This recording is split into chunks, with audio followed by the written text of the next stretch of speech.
Hello students, welcome to my channel Core Biotech. So in our previous video we study about a very tall experiment which proved that there was a factor which may transform the characteristics of their host. हमने अपने पहले video में very tall का experiment पढ़ा था जिसमें हमने ये देखा था वेरी टॉल ने उस्मान टी एवेरी ने और फ्रेडरिक ग्रिफिथ ने ये एक अनाउंसमेंट किया था कि कोई ऐसा कैरेक्टर प्रेजेंट है ऑर्गेनिजम्स के अंदर जो कि ट्रांसफर हो रहा है अगर किसी दूसरे ऑर्गेनिज्म में तो वो उसके कैरेक्टर्स को चेंज कर देता है। तो उन्होंने कहा मे बी डीएनए ऐसा कर सकता है, लेकिन वहाँ पे ये भी कंफ्यूजन था कि डीएनए ऐसा करता है या प्रोटीन ऐसा करता है। लेकिन फिर उसके बाद हर्से एंड चेज ने एक्सपेरिमेंट किया बाय यूजिंग बैक्टीरियोफाज और उन्होंने अपने इस एक्सपेरिमेंट के थ्रू ये प्रूव किया कि DNA is a genetic material.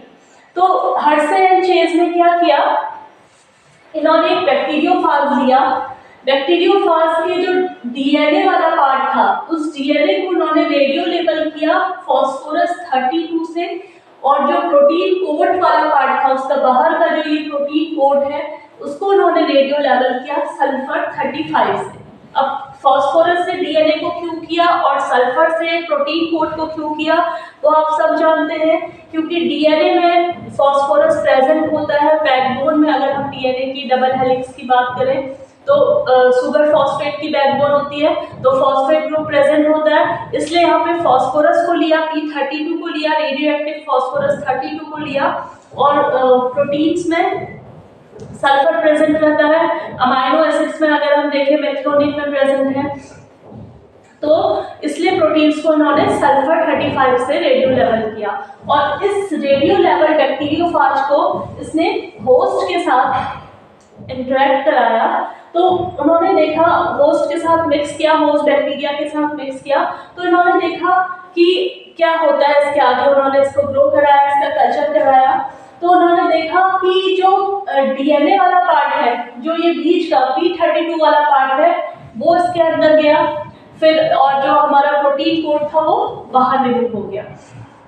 Then फिर इसको जब इसकी कॉलोनीज ग्रो कराई, इसका रेप्लिकेशन हुआ, सेल डिवीजन हुआ और फाइनली इन्होंने देखा कि जो नए प्रोजनी फाज जनरेट हुए इस होस्ट में से, जो नए प्रोजनी फाज जनरेट हुए उनके अंदर जो कैरेक्टरिस्टिक आई वो उनका जो डीएनए था वो P32 कंटेनिंग था, जबकि जो उनका प्रोटीन कोड था वो नेचुरल सल्फर कंटेनिंग था।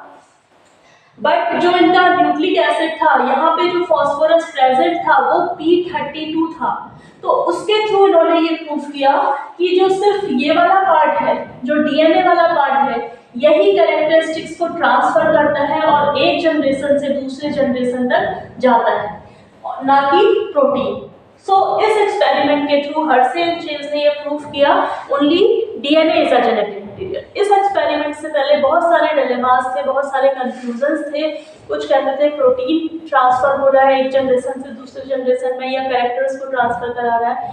सम says that only DNA is responsible for the transforming the characters from one generation to another, but Hurse and Chase proved that finally DNA only a genetic material. DNA carries the characteristics from one generation to another generation, right? तो इसी characteristics की वजह से या इसके इसी feature की वजह से जो पेरेंट्स होते हैं या जो ऑफस्प्रिंग्स हैं, जो प्रोजनीज है, वो अपने पेरेंट्स के कैरेक्टर्स को अपने साथ इनहेरिट करती हैं और उनके कैरेक्टर्स, पेरेंट्स के कैरेक्टर्स प्रोजनी में शो होते हैं। What is the reason? Reason is DNA. Okay, so students, thank you for watching my video.